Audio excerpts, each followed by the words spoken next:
ಎಲ್ಲ ಆತ್ಮೀಯ ವಿದ್ಯಾರ್ಥಿಗಳಿಗೆ, 7ನೇ ವರ್ಗದ ಆಂಗ್ಲ ಮಾಧ್ಯಮದ ವಿದ್ಯಾರ್ಥಿಗಳಿಗೆ ದ್ವಿತೀಯ ಭಾಷೆ ಕನ್ನಡ ವಿಷಯದ ಒಂದು ಆನ್ಲೈನ್ ತರಗತಿಗೆ ಹಾರ್ದಿಕವಾದ ಸ್ವಾಗತ. ಇವತ್ತಿನ ಒಂದು ಅವಧಿಯಲ್ಲಿ, ಇವತ್ತಿನ ಒಂದು ತರಗತಿಯಲ್ಲಿ ಕನ್ನಡ ವಿಷಯದ ಒಂದು ವಿಶೇಷವಾಗಿರ್ತಕ್ಕಂತಹ ಒಂದು ಪಾಠ ಅದು ಯಾವುದಪ್ಪ ಅಂತಂದ್ರೆ ಮಿತ್ರರ ಸಮಾಗಮ. ಇಲ್ಲಿ ಮಿತ್ರ ಅಂತಂದ್ರೆ ಯಾರು? ನಾವು ಸಖ ಅಂತ ಕರಿತೀವಿ, ನಾವು ಗೆಳೆಯ ಅಂತ ಕರಿತೀವಿ. ಗೆಳೆಯನಿಗೆ ನಾವು ಏನಂತ ಕರಿತೀವಪ್ಪ ಅಂತಂದ್ರೆ ಮಿತ್ರ ಎಂಬತಕ್ಕಂತಹ ಸಮಾನಾರ್ಥಕ ಪದಗಳಿಂದ ನಾವು ಕರಿತೀವಿ. ಹಾಗಾದ್ರೆ ಮಿತ್ರರ ಸಮಾಗಮ, ಈ ಇಬ್ರು ಗೆಳೆಯರು ಅಥವಾ ಗೆಳೆಯರು ಯಾವ ರೀತಿಯಾಗಿ ಒಂದಾದ್ರು ಅಂತಕ್ಕಂಥ ವಿಷಯವನ್ನ, ವಸ್ತುವನ್ನ ಇಟ್ಕೊಂಡು ಬಂದಿರತಕ್ಕಂಥದ್ದು ಈ ಒಂದು ಪಾಠ ಮಿತ್ರರ ಸಮಾಗಮ. ನಿಮಗೆ ಈ ಪಾಠದ ಪ್ರವೇಶ ಎಲ್ಲಿಂದ ಪ್ರಾರಂಭ ಆಗ್ತದೆ ಅಂತಂದ್ರೆ ನಿಮಗೆ ಸ್ನೇಹಿತರ ಬಗ್ಗೆ ಪರಿಚಯ ಇರಬೇಕು, ಸ್ನೇಹಿತರ ಬಗ್ಗೆ ನಿಮ್ಗೆ ಅನುಕಂಪ ಇರಬೇಕು, ಸ್ನೇಹಿತರ ಬಗ್ಗೆ ನಿಮ್ಗೆ ಹೊಂದಾಣಿಕೆ ಭಾವ ಇತ್ತಪ್ಪ ಅಂತಂದ್ರೆ ಈ ಒಂದು ಪಾಠ ಅತ್ಯಮೂಲ್ಯವಾಗಿರ್ತಕ್ಕಂತಹ ಮಾಹಿತಿಯನ್ನು ಹೊಂದಿರ್ತದೆ. ನಮಗೆ ಈಗಾಗಲೇ ಗೊತ್ತದೆ, ನಾವು ಮಾನವ ಒಬ್ಬ ಸಮಾಜ ಜೀವಿ, ಮಾನವ ಒಬ್ಬ ಸಂಘ ಜೀವಿ ಅಂತ ನಾವು ಕರಿತೀವಿ. ಹಾಗಾಗಿ ಒಬ್ಬರನ್ನ ಬಿಟ್ಟು ಒಬ್ರು ಇರಾಕ್ ಆಗೋದು, ಎಲ್ಲರನ್ನ ಸಹಿತ ನಾವು ಒಳಗೊಂಡು ನಾವು ಇರಬೇಕಾಗಿರ್ತಕ್ಕಂಥ ವಾತಾವರಣ, ಸಮಾಜ, ಇಂದಿನ ಒಂದು ಪರಿಸ್ಥಿತಿ. ಹೀಗಾಗಿ ನಾವು ಎಲ್ಲೇ ಹೋದರೂ ನಮಗೆ ಒಬ್ರು ಸಂಗಡ ಬೇಕು, ನಮಗೊಬ್ಬ ಜೊತೆಗಾರ ಬೇಕು, ನಮಗೊಬ್ಬ ಗೆಳೆಯ ಬೇಕು, ನಮಗೊಬ್ಬ ಮಿತ್ರ ಬೇಕು ಅಂತಕ್ಕಂಥದ್ದನ್ನ ನಾವು ಎಲ್ಲರೂ ಬಲ್ಲಿವು. ಹಾಗಾದ್ರೆ ಇಲ್ಲಿ ಅಕ್ಬರ್ ಈ ಪ್ರಸ್ತುತ ಕವಿತೆಯೊಳಗೆ ಏನ್ ಹೇಳ್ತಾರೆ, ಕಥೆಯೊಳಗೆ ಅಂತಂದ್ರೆ ಅಕ್ಬರ್ ಮತ್ತು ಬೀರ್ಬಲ್ ಅಂತಕ್ಕಂತಹ ಇಬ್ಬರು ಗೆಳೆಯರ ಕುರಿತಾಗಿರ್ತಕ್ಕಂತಹ ಮಾಹಿತಿಯನ್ನ, ಸಂಭಾಷಣೆಯನ್ನ ಅತಿ ಅಚ್ಚುಕಟ್ಟಾಗಿ ಈ ಒಂದು ಪಾಠಗಳಲ್ಲಿ ನಾವು ನೋಡ್ತೀವಿ. ಅಕ್ಬರ್ ಅಂತಕ್ಕಂಥ ಹೆಸರು ಚಕ್ರವರ್ತಿ ಹೆಸರು. ಅಕ್ಬರ್ ಮೊಘಲರ ಒಬ್ಬ ಬಾದ್ಶಾ. ಅವನ ಆಸ್ಥಾನದಲ್ಲಿರ್ತಕ್ಕಂಥ ಒಬ್ಬ ವ್ಯಕ್ತಿ ಯಾರಪ್ಪ ಅಂತಂದ್ರೆ ಬೀರ್ಬಲ್. ಈ ಬೀರ್ಬಲ್ ಮತ್ತು ಅಕ್ಬರ್ ನಡುವೆ ಯಾವ ರೀತಿಯಾಗಿರ್ತಕ್ಕಂತಹ ಗೆಳೆತನ ಇತ್ತು ಎಂಬತಕ್ಕಂತಹ ವಿಷಯ ವಸ್ತುನ ಇಲ್ಲಿ ನಮಗೆ ಕೊಡ್ತಾರೆ. ಹಾಗಾದ್ರೆ ಅಕ್ಬರ್ ಬೀರ್ಬಲ್, ಇಲ್ಲಿ ಅಕ್ಬರ್ ಯಾರಂತಂದ್ರೆ ದೊರೆ, ಬೀರ್ಬಲ್ ಯಾರಪ್ಪ ಅಂತಂದ್ರೆ ಮಂತ್ರಿ. ಇಲ್ಲಿ ದೊರೆ ಮತ್ತು ಮಂತ್ರಿಯ ನಡುವಿನ ಸಂಭಾಷಣೆಗಳು. ಆತ್ಮೀಯ ಮಿತ್ರರಾಗಿದ್ದರು. ಒಮ್ಮೆ ಅಕ್ಬರ್ ಮಹಾಶಯ ಬೀರ್ಬಲ್ನಿಗೆ ಯಾವುದೋ ಕಾರಣಕ್ಕೆ ಅಸಮಾಧಾನ. ಅಕ್ಬರನಿಗೆ ಬೀರ್ಬಲ್ನ ಬಗ್ಗೆ ಏನಾಯ್ತಪ್ಪ ಅಂತಂದ್ರೆ ಅಸಮಾಧಾನ ಉಂಟಾಯಿತು. ಅಸಮಾಧಾನ ಅಲ್ಲಿ ಅವನನ್ನ ಕಂಡ್ರೆ ಯಾಕೋ ಅವನಿಗೆ ಅಕ್ಬರ್ನಿಗೆ ಆಗ ಬರ್ತಾ ಇರಲಿಲ್ಲ. ಹೀಗಾಗಿ ಅಕ್ಬರ್ ಯಾರು? ಒಬ್ಬ ರಾಜ, ಬೀರ್ಬಲ್ ಯಾರು? ಮಂತ್ರಿ. ಆ ಬೀರ್ಬಲ್ ಆಗಿರ್ತಕ್ಕಂತಹ ಮಂತ್ರಿಯ ಕುರಿತಾಗಿ ರಾಜನಾಗಿರ್ತಕ್ಕಂತಹ ಅಕ್ಬರ್ನಿಗೆ ಅಸಮಾಧಾನ ಉಂಟಾಯಿತು. ಅಸಮಾಧಾನ ಉಂಟಾಗಿರ್ತಕ್ಕಂಥ ಸಂದರ್ಭದಲ್ಲಿ ನಿನ್ನ ಮುಖ ನನಗೆ ತೋರಿಸಬೇಡ, ಇಲ್ಲ ಹೊರಟು ಹೋಗು ಎಂದು ಬೀರ್ಬಲ್ ಆದೇಶಿಸಿದ. ಅಂದಿನಿಂದ ಬೀರ್ಬಲ್ ಯಾರು ಕಾಣದಂತೆ ಮರೆಯಾದ. ರಾಜನಾಗಿರ್ತಕ್ಕಂತಹ ಅಕ್ಬರ್ ಯಾವಾಗ ಆದೇಶವನ್ನ ಕೊಟ್ಟ, ಯಾರ ಆದೇಶವನ್ನ ಕೊಟ್ಟ? ಮಂತ್ರಿ ಆಗಿರ್ತಕ್ಕಂತಹ ಬೀರ್ಬಲ್ಗೆ ಆದೇಶವನ್ನ ಕೊಟ್ಟ ತಕ್ಷಣನೇ ಏನಾಯ್ತು? ನಿನ್ನ ಮುಖ ನನಗೆ ಇವತ್ತಿನ ತೋರಿಸಬೇಡ ಅಂತಕ್ಕಂಥ ಮಾತನ್ನ ಅಕ್ಬರ್ ಆ ಬೀರ್ಬಲ್ಗೆ ಹೇಳಿದ ತಕ್ಷಣನೇ ಆ ಬೀರ್ಬಲ್ ಏನ್ ಮಾಡ್ತಾನ? ರಾಜನ ಆಜ್ಞೆಯನ್ನ ಶಿರಸ ವಹಿಸಿ ಪಾಲಿಸಬೇಕು ಎಂಬತಕ್ಕಂತಹ ಮಾತಿನಿಂದ ಬೀರ್ಬಲ್ ಏನಾಗ್ತದೆ? ಅರಮನೆಯನ್ನು ಬಿಟ್ಟು ಹೊರಗಡೆ ಹೋದ. ಕೆಲ ದಿನಗಳ ನಂತರ ಅಕ್ಬರ್ನಿಗೆ ಬೀರ್ಬಲ್ನ ಕಾಣುವ ತವಕ ಉಂಟಾಯಿತು. ತವಕ ಅಂತಂದ್ರೆ ಯಾವಾಗ ನಾನು ಆ ವ್ಯಕ್ತಿಯನ್ನು ನೋಡ್ತೀನಿ, ಕಾತರತೆ ಭಾವ. ಕೆಲವೊಂದಿಷ್ಟು ದಿನಗಳಾದ ನಂತರ ಅಕ್ಬರ್ ಮತ್ತು ಬೀರ್ಬಲ್ ನಡುವೆ ಏನಾಯ್ತಪ್ಪ ಅಂತಂದ್ರೆ ಉರಸ್ ಉಂಟಾಗಿ ಅವ ಬೀರ್ಬಲ್ ಹೊರಟು ಹೋದ. ಬೀರ್ಬಲ್ ಹೋದ ತಕ್ಷಣ ಅಕ್ಬರ್ನಿಗೆ ಹಲವಾರು ದಿವಸಗಳಾದ ನಂತರ ಅಕ್ಬರ್ನಿಗೆ ಏನಾಯ್ತಪ್ಪ ಅಂತಂದ್ರೆ ಬೀರ್ಬಲ್ನ ನೋಡುವಂತಹ ತವಕ ಉಂಟಾಯಿತು, ಕಾತರತೆ ಹೆಚ್ಚಾಯಿತು. ಅಕ್ಬರ್ನ ನಾನು ಏನೋ ಒಂದು ವಿಚಾರದೊಳಗೆ ನನ್ನ ಮಂತ್ರಿಯಾಗಿರ್ತಕ್ಕಂತಹ ಬೀರ್ಬಲ್ನಿಗೆ ನಾನು ಭೇಟಿ ಬಿಟ್ಟಿ, ಅವನನ್ನ ಹೊರಟು ಹೋಗೋದನ್ನ ಬಿಟ್ಟಿ. ಆದ್ರೆ ಇವಾಗ ನನಗೆ ಏನಾಗಬೇಕಾದ ಅಂತಂದ್ರೆ ಅವನನ್ನ ನಾನು ಕಾಣಬೇಕಾಗಿದೆ, ಅವನನ್ನ ನೋಡಬೇಕಾಗಿದೆ ಅಂತ ತಿಳ್ಕೊಂಡು ಅಕ್ಬರ್ನಿಗೆ ಅವನನ್ನು ನೋಡುವ ತವಕ ಉಂಟಾಯಿತು. ಅವನಿಗಾಗಿ ಹುಡುಕಾಡಿದ. ಬೀರ್ಬಲ್ ಎಲ್ಲಿಯೂ ಸಿಗಲಿಲ್ಲ. ಎಂತಹ ಕೆಲಸ ಆಗಿ ಹೋಯಿತು ಚಿಂತಿಸತೊಡಗಿದ. ನಾನು ಎಂತಹ ದೊಡ್ಡ ತಪ್ಪು ಮಾಡೀನಿ, ಆ ಒಬ್ಬ ವ್ಯಕ್ತಿಯನ್ನ ನಾನು ಯಾವ ರೀತಿ ನಡೆಸ್ಕೋಬೇಕಾಗಿತ್ತು ಆ ಥರ ನಡೆಸಲಿಲ್ಲ, ಅವನಿಗೆ ನಾನು ಬೇಕಾದ ಅಂದೆ. ಹೀಗಾಗಿ ಅವನ ಪಾಪ ಏನ್ ಮಾಡ್ಯಪ್ಪ ಹೋಗೇನ ಅವಿಲ್ಲ, ನನಗೆ ಯಾಕೋ ಒಂಥರ ಅನಿಸ್ತೈತಿ ಅಂತ ತಿಳ್ಕೊಂಡು ಅಕ್ಬರ್ ಒಮ್ಮೆ ದರ್ಬಾರ್ ನಡೆಸುತ್ತಿರುವಾಗ ಸೇವಕನೊಬ್ಬ ಒಂದು ಪ್ರಭು, ಇಲ್ಲಿ ಉದ್ಧಾರವಾಚಕ ಪದವನ್ನು ನಾವು ಗಮನಿಸಬೇಕು. ಏನಪ್ಪಾ ಅಂದ್ರೆ ಇದನ್ನು ನಾವು ಉದ್ಧಾರವಾಚಕ ಪದ ಅಥವಾ ಸಂಕೇತ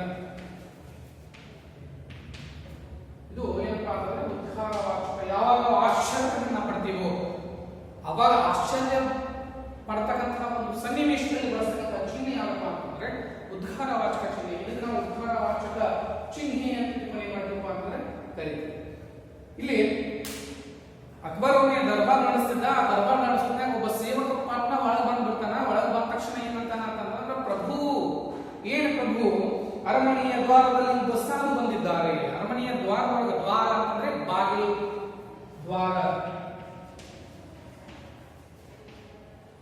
ಅರಮನೆಯ ದ್ವಾರದಲ್ಲಿ, ಅರಮನೆಯ ಬಾಗಿಲೊಳಗೆ ಒಬ್ಬ ಸಾಧು ಬಂದು ನಿಂತಾನ. ಆ ಸಾಧು ಏನಪ್ಪಾ ಅಂತಂದ್ರ, ಆ ಸಾಧು ವಿಶ್ವದಲ್ಲಿಯೇ ದೊಡ್ಡ ಮೇಧಾವಿ, ದೊಡ್ಡ ಮೇಧಾವಿ ಅದಾನ. ಮೇಧಾವಿ ಅಂತಂದ್ರೆ ಎಲ್ಲವನ್ನ ಬಲ್ಲವ, ಒಬ್ಬ ಜಾಣ, ಚಾಣಾಕ್ಷ, ಈ ಹೆಸರಿನಿಂದ ಕರಿತೀವಿ. ಆ ಅರಮನೆಯ ದಾರದೊಳಗ, ಅರಮನೆಯ ಬಾಗಿಲೊಳಗ ಒಬ್ಬ ಸಾಧು ಬಂದನ. ಆ ಸಾಧು ಹೆಂಗದಾನ ಅಂತಂದ್ರ ಒಬ್ಬ ಮೇಧಾವಿ ಅದಾನ. ಆ ಮೇಧಾವಿ ದೊಡ್ಡ ಸಾಧು, ತುಂಬಾ ಬುದ್ಧಿವಂತರಂತ ಹೇಳಾತಾರ ಅಂತ ಹೇಳಿದ. ಅಕ್ಬರ್ ತಕ್ಷಣವೇ ಆ ಸಾಧುವನ್ನ ಒಳಗ್ ಕರಿ ಅಂತಂದ. ಇಲ್ಲಿ ಯಾವುದೋ ಚಿಂತೆಯೊಳಗೆ ಅಕ್ಬರ್ ಕುಂತಾನ. ಯಾವ ಚಿಂತೆ ಒಳಗ ಅಂತಂದ್ರ, ತನ್ನ ಒಬ್ಬ ಮಿತ್ರನಾಗಿರ್ತಕ್ಕಂಥ, ತನ್ನ ಒಬ್ಬ ಮಂತ್ರಿಯಾಗಿರ್ತಕ್ಕಂತಹ ಬೀರ್ಬಲನ್ನ ಕಳ್ಕೊಂಡಾನ.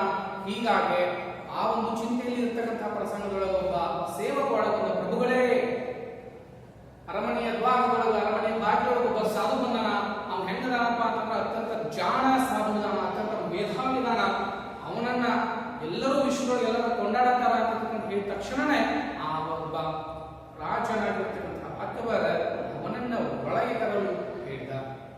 ಅರಮನೆಯನ್ನು ಪ್ರವೇಶಿಸುವ ಸಾಧು ತುಂಬಾ ತೇಜಸ್ವಿಯಾಗಿದ್ದ. ಅದೇ ಅವನೊಬ್ಬ ಬುದ್ಧಿವಂತನೆಂದು ಸಾಗುತ್ತಿತ್ತು. ಏನಾಗಿತ್ತಪ್ಪ ಅಂತಂದ್ರ, ಅರಮನೆಯನ್ನ ಪ್ರವೇಶ ಪಡೆದಿರ್ತಕ್ಕಂಥ ಸಾಧು ತುಂಬಾ ತೇಜಸ್ವಿಯಾಗಿದ್ದ.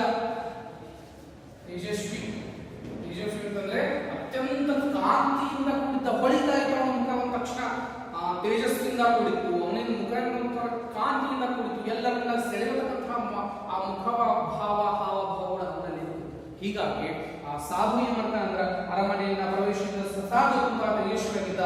ಅದೇ ಅವನೊಬ್ಬ ಬುದ್ಧಿವಂತನೆಂದು ಸಾಗುತ್ತಿತ್ತು. ಅದೇ ಏನಪ್ಪಾ ಅಂತಂದ್ರೆ ಅವನ ಬುದ್ಧಿವಂತ ದಾನ ಅಂತ ತಿಳ್ಕೊಂಡು ಏನ್ ಮಾಡ್ತಿರ್ತಾರ, ಸಾಧು ಹೇಳ್ತಾ ಇತ್ತು, ಸಾಧು ನೀನು ಬಹಳ ಬುದ್ಧಿವಂತನೆಂದು ಕೇಳಿದೆ. ಇಲ್ಲಿ ಅಕ್ಬರ್ ಏನ್ ಮಾಡ್ತಾನ ಅಂದ್ರೆ ಸಾಧುವಿಗೆ ಕೇಳ್ತಾನೆ, ಸಾಧು ನೀನು ಬಹಳ ಬುದ್ಧಿವಂತ ಅದಿ ಅಂತ ತಿಳ್ಕೊಂಡು ನಾನು ಕೇಳಿದ್ದೀನಿ. ನಿನ್ನನ್ನು ಪರೀಕ್ಷಿಸುವ ಸಲುವಾಗಿ ಆಸ್ಥಾನದ ಪಂಡಿತರು ನಿಮಗೆ ಪ್ರಶ್ನೆಯನ್ನು ಹೇಳುತ್ತೇನೆ. ಸರಿಯಾದ ಉತ್ತರಿಸಿದರೆ ಅಮೂಲ್ಯವಾದ ಉಡುಗೊರೆಯನ್ನು ನೀಡುತ್ತೇನೆ ಎಂದು ಅಕ್ಬರ್ ಆ ಮಾತಿಗೆ ಸಾಧು ಆಗಬಹುದು ಎಂದು ಅಕ್ಬರ್ ಆಸ್ಥಾನದಲ್ಲಿ ತಾನ್ಸೇನ್, ಕೋದರಮಲ್ಲ, ಅಬುಲ್ ಕುಶಲ್, ಪ್ರೈಸಿ ಮುಂತಾದ ವಿದ್ವಾಂಸರು ಅವರೆಲ್ಲರೂ ಸಹಿತ ಪ್ರಶ್ನಿಸುತ್ತಿದ್ದರು. ಸಾಧು ಬಹಳಷ್ಟು ಬುದ್ಧಿವಂತದಾನ, ಬಹಳಷ್ಟು ಮೇಧಾವಿದಾನ, ಬಹಳಷ್ಟು ಚಾಣಾಕ್ಷದಾನ.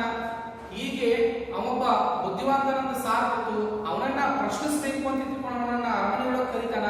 ಆ ಅರಮನೆಯೊಳಗ ಅಕ್ಬರನ ಆಸ್ಥಾನದಲ್ಲಿ ಯಾರೆಲ್ಲ ಮೇಧಾವಿಗಳಿದ್ದಂತಂದ್ರ ಅಬುಲ್ ಫಜಲ್, ಕೋದರಮಲ್ಲ, ತಾನ್ಸೇನ, ಅಬುಲ್ ಫೈಜಿ ಮುಂತಾದವರು ಅವನ ಆಸ್ಥಾನದ ಪಂಡಿತರಾಗಿದ್ದರು. ಆ ಪಂಡಿತರೆಲ್ಲರೂ ನಿನ್ನ ಪ್ರಶ್ನೆ ಕೇಳ್ತಾರ, ನೀನು ಅವ್ರಿಗೆ ಉತ್ತರವನ್ನ ಕೊಡಬೇಕು ಅಂತ ತಿಳ್ಕೊಂಡು ಇಲ್ಲಿ ಅಕ್ಬರ್ ಮಹಾಶಯ ಏನ್ ಮಾಡ್ತಾನಪ್ಪ ಅಂತ ಹೇಳ್ತಾನ. ಅಬುಲ್ ಫಜಲ್ ಏನ್ ಹೇಳ್ತಾನ ಅಂತಂದ್ರ, ಕಳೆದು ಹೋದದ್ದನ್ನು ಮತ್ತೆ ಪಡೆಯಲಾಗದು ಯಾವುದು? ಕಳೆದು ಹೋದಪ್ಪ ಅಂತಂದ್ರೆ ಅದು ನಾನು ಮತ್ತೊಮ್ಮೆ ಪಡೆಯಕ್ಕಾಗಲಿಲ್ಲ.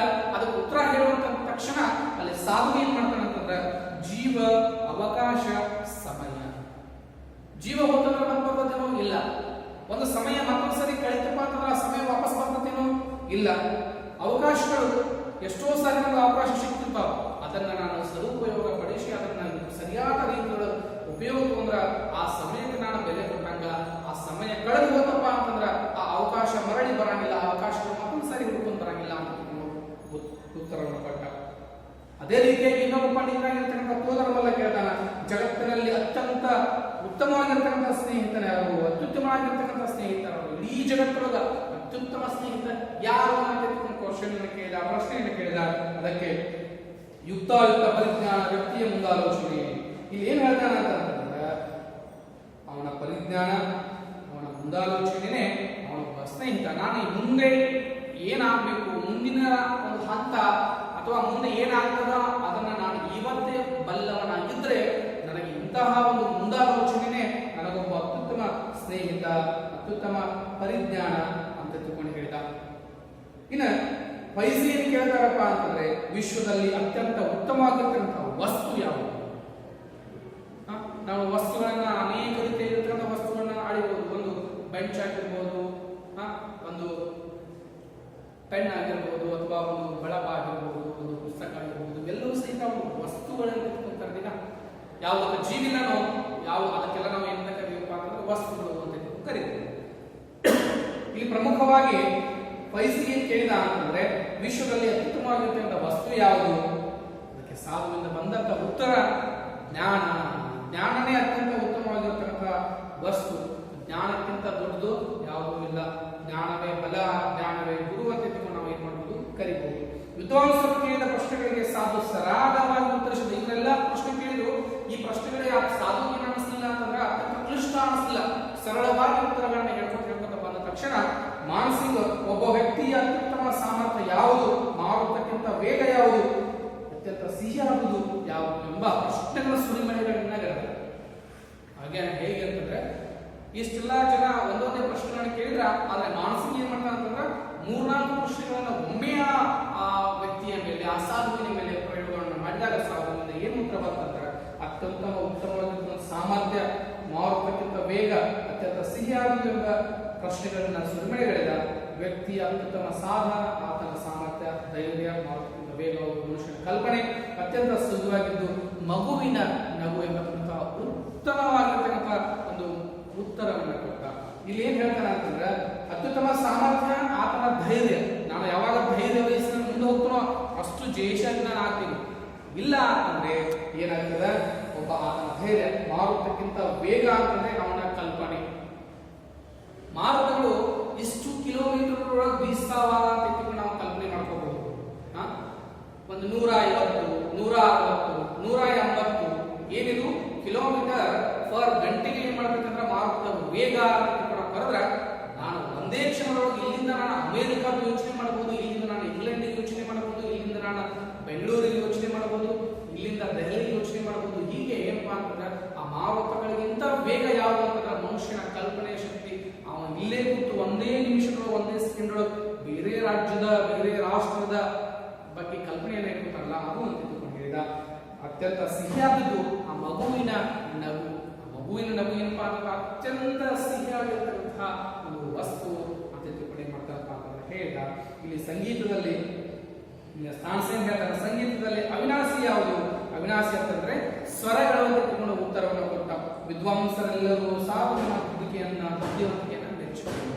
ಬುದ್ಧಿವಂತಿಕೆ, ಅವನ ಚಾಣಾಕ್ಷತನ, ಅವನ ಒಂದು ಸಾಮರ್ಥ್ಯವನ್ನ ಎಲ್ಲ ಪಂಡಿತರು, ಯಾರ ಆಸ್ಥಾನ ಪಂಡಿತರು ಅಲ್ಲಿ ಇರ್ತಕ್ಕಂತಹ ಪ್ರಮುಖವಾಗಿ ಆ ಅಕ್ಬರನ ಆಸ್ಥಾನದಲ್ಲಿರ್ತಕ್ಕಂತಹ ಎಲ್ಲ ಪಂಡಿತರು ಸಹಿತ ಇವನ ಮಾತುಗಳನ್ನ ಕಂಡು ಅಚ್ಚರಿಗೊಂಡ್ರು, ಮೆಚ್ಚುಗೆಯನ್ನ ವ್ಯಕ್ತಪಡಿಸಿದ್ರು. ಇನ್ನ ಏನಂತ ಅಂತಂದ್ರೆ ಅಕ್ಬರನೇ ಪ್ರಶ್ನಿಸತೊಡಗಿದ.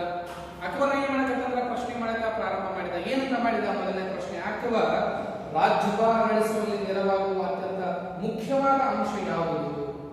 ರಾಜ್ಯವನ್ನ ನಾನು ನಡೆಸಬೇಕಂತಂದ್ರೆ ನನಗೆ ಮುಖ್ಯವಾಗಿ ಬೇಕಾಗಿರ್ತಕ್ಕಂಥ ಒಂದು ವಸ್ತು ಅಥವಾ ಒಂದು ಅಂಶ ಯಾವ್ದು ಅಂತ ಕೇಳಿದ ತಕ್ಷಣ ಆ ಸಾಧುವಿನಿಂದ ಬಂದ ಉತ್ತರ ಕೌಶಲ್ಯ.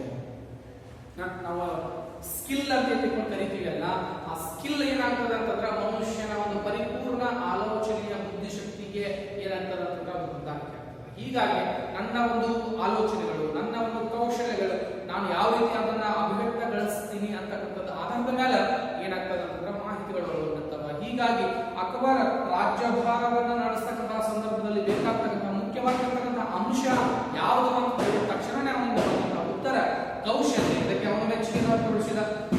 ಅಕ್ಬರ್ ಕೇಳ್ತಾನ, ರಾಜನ ದೊಡ್ಡ ಶತ್ರು ಯಾವುದು? ವಿಚಾರ ಮಾಡಬೇಕು.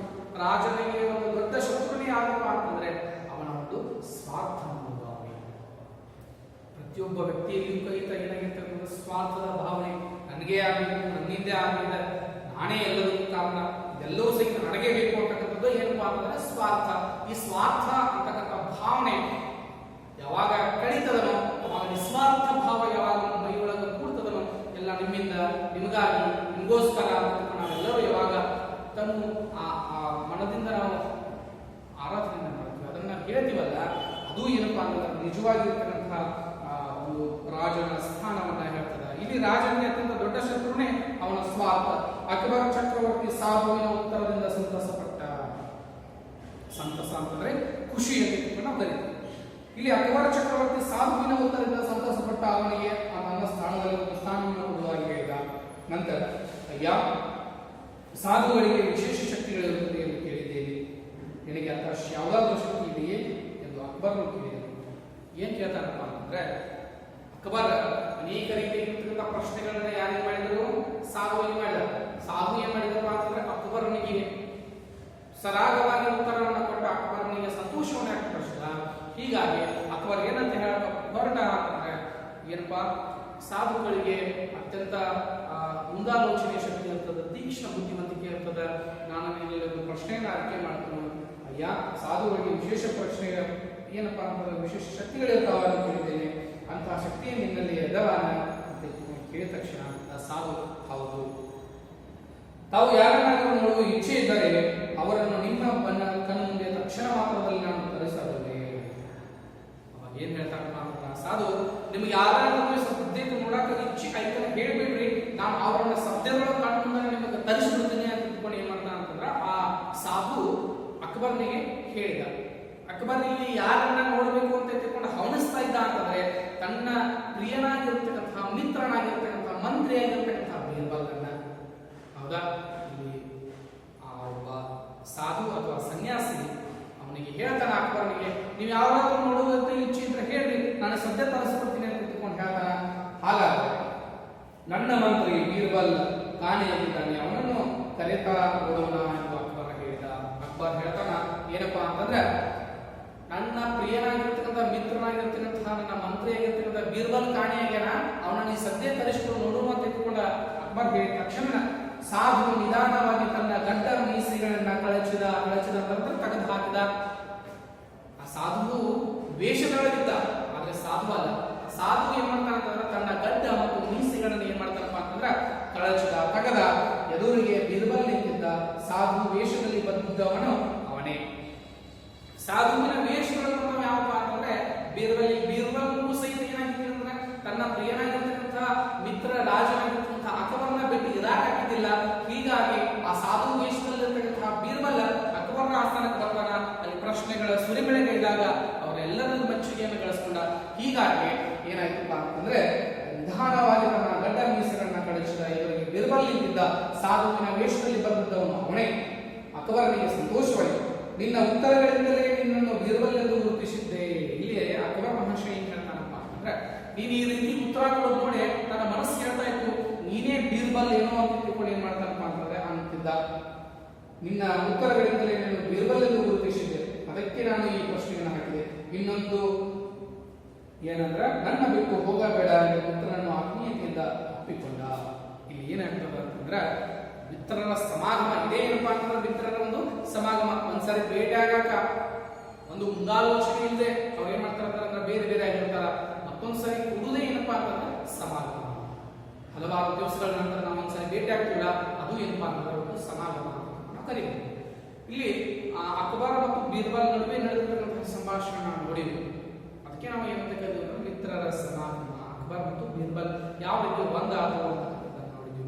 ಇನ್ನೊಂದ್ಸರಿ ನೀನ್ ಏನ್ ಮಾಡ್ಬೇಡ, ನನ್ನನ್ನು ಬಿಟ್ಟು ಹೋಗ್ಬೇಡ ಅಂತ ಏನ್ ಮಾಡ್ತಾನಪ್ಪ ಅಂತಂದ್ರ ಅವನನ್ನ ಹೇಳ್ದ. ಅಕ್ಬರ್ ಏನ್ ಮಾಡ್ತಾನ ಅಂದ್ರೆ ಬೀರ್ಬಲ್ ಹೇಳಿ ಆತ್ಮೀಯತೆಯಿಂದ ಏನ್ ಮಾಡ್ತಾನಪ್ಪ ಅಂತಂದ್ರೆ ಆ ಬೀರ್ಬಲ್ ಅನ್ನ ಆ ರಾಜ ಅಕ್ಬರ್ ಅಪ್ಕೊಳ್ತಾನ.